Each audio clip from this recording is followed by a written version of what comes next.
အောင်လာဆန်ကတော့သူ့ရဲ့ဘွဲကိုလုတ်ဘွဲဆိုပြီးတော့ဆွဆွဲကြလို့လုံးဝကိုထင်မှမထားတဲ့ကိစ္စတွေ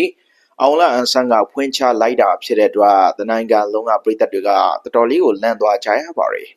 ပြည်သက်တွေတေချာနားထောင်ပြီးပါမနေ့ကအောင်လာဆန်ရဲ့သူ့ရဲ့တငယ်ချင်းရင်ခက်ခေါက်ဖြစ်တဲ့ခါဒီစတန်ရဲ့ထူးပွဲကြီးကတော့ပြည်သက်တွေကိုရင်ခုန်စိတ်လှုပ်ရှားမှုများစွာပြီးတဲ့နော်ပွဲဖြစ်ခဲ့တာပါနော်အောင်လန်ဆန်ကလီဖျူကြီးကိုခေါ်လာခဲ့ပြီးတော့ကွင်းတဲကိုဝင်ရောက်လာတဲ့အချိန်မှာမြန်မာပြည်သက်တွေရဲ့စိတ်ထဲမှာလုံးဝကိုပြောပြမတတ်တဲ့ခံစားမှုတွေဖြစ်ပြီးချက်သိမ်းတစ်ဖြန်ဖြန်ထရလောက်အောင်ထိပြည်သက်တွေကိုအောင်လန်ဆန်နဲ့ကျွန်တော်တို့ရဲ့နံပါတ်1ဆိုရိုကြီးလီဖျူကပေးစွမ်းနိုင်ခဲ့တာပါဆိုတော့ဝင်းနဲ့ဝင်လာတာနဲ့ပထမအချီမှာချီတုံနဲ့နှစ်ယောက်စလုံးကတငယ်ချင်းလေးဖြစ်နေကြအကြောင်းဘာမှသိမလုပ်ပြခဲ့ပါဘူးဒါပေမဲ့ဒုတိယအချီမှာတကယ်ကိုကြမ်းခဲ့ကြတာပါအမှန်မှဆိုရင်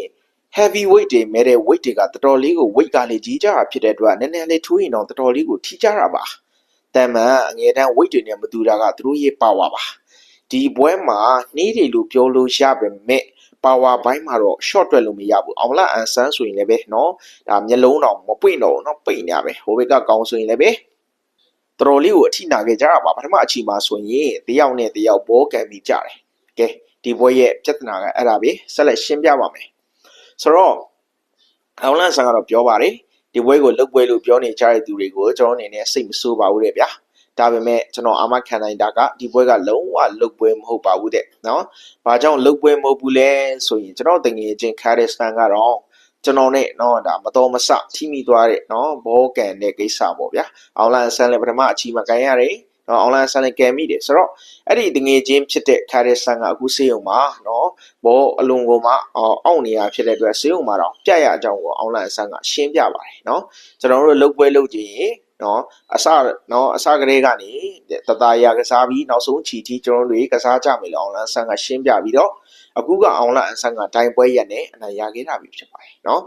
။နေအောင်စလုံးကမျက်နှာတွေကွဲပြဲလို့ဟလားဆိုတော့နော်လုတ်ပွဲဆိုတော့ဒီလောက်တက်တီလုတ်ပြစရာမလိုဘူးအရှုံးပေးနေပြီသားအမှတ်နဲ့နော်ကျွန်တော်တို့ဘယ်လိုပြောရမလဲနော်ခါရစ်စတန်ဆိုတာကလေဝက်တာဝစ်တက်မှာချန်ပီယံတယောက်ဖြစ်ခဲ့တဲ့သူချန်ပီယံတယောက်ကအခုလိုမျိုးအဆက်ကွဲတော့ခံမှာမဟုတ်ဘူးဒါမဲ့သူကအောင်လန်ဆန်ကိုညာထိုးခဲ့တယ်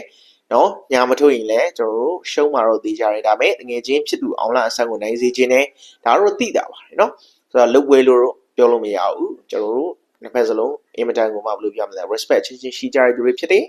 အင်မတန်မှဂုဏ်ယူတယ်ပြည်သက်တွေနော်တစ်ဖက်မှာတော့ဥထီလို့နင်နာသွားပြီပေါ့နော်အဲဒါကြောင့်မလို့လုတ်ပွဲလို့တော့မပြောချပါနဲ့